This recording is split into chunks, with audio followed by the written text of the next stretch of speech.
25 cents an hour, minimum wage. We're talking about fire, we're talking about police, we're talking about public workers, and get this, Scranton cut their pay even though a judge took them to task and said they couldn't do it.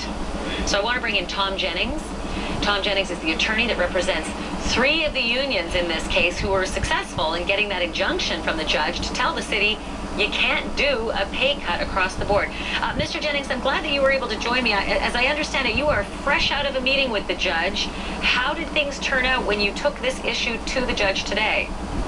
Well, our meeting today with the judge was actually a hearing for a preliminary injunction. That is to make the injunction that was issued yesterday essentially permanent.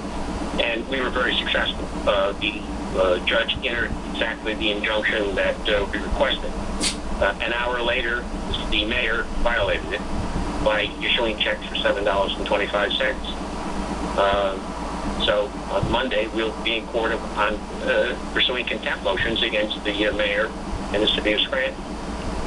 No, I'm not privy. It's shocking. It is. I'm sure a lot of people are surprised, and I'm sure there are many others who say, you know, this is a bit of a sign of the times. The unions have had a pretty good run up till now, and some cities have actually gone bust. Stockton, California went bankrupt, saying that it was because of unions and pensions they can't afford to pay these bills anymore. So my question to you is this. The city and the mayor, for their part, say they got $5,000 left. That's it. $5,000 left in the treasury after issuing all of the checks today at that meager rate of $7.25. What more could you possibly expect if the money's not there? Well, that's not the facts of this case. I don't know what's happening in California. But in this case, it was stipulated in court today that the reason the city doesn't have any money is that the mayor and the city council are currently involved in a war over how to finance the city's needs. The money's available. The problem is that the city council and the mayor have to agree on the terms of the financing. So this is a political squabble. This has nothing to do with running out of money or going bankrupt or anything else. The moment that the 2 of them can play nice, employees can be paid properly.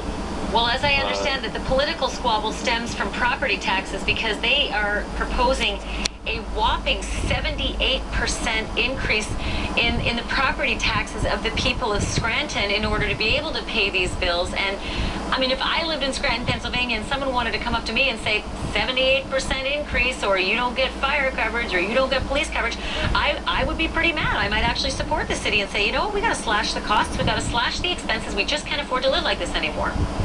Yeah, you'd be pretty mad until you realize that you still pay probably the lowest taxes of any major municipality in Pennsylvania, and that for 10 years no one raised taxes here in order to get reelected.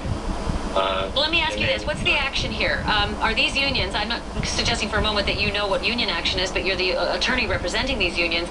Are they going to take action, knowing full well their paychecks are their paychecks, injunction or not? Without a question, they're going to take action. I mean, we now Other than legal, though? Other than legal action, will there be striking? Will there be anything like that? Oh, no. These are professionals. I mean, the police will continue to fight crime, and the fire will continue to fight fires. No, these are professional employees. Now, what they will do is what they've been doing from the beginning, is following the law and hoping that the city of Scranton does the same thing. Tom Jennings, it's good of you to join us, especially on such short notice. I'd like to follow the story and find out how this legal battle resumes on Monday. Thanks for being with us.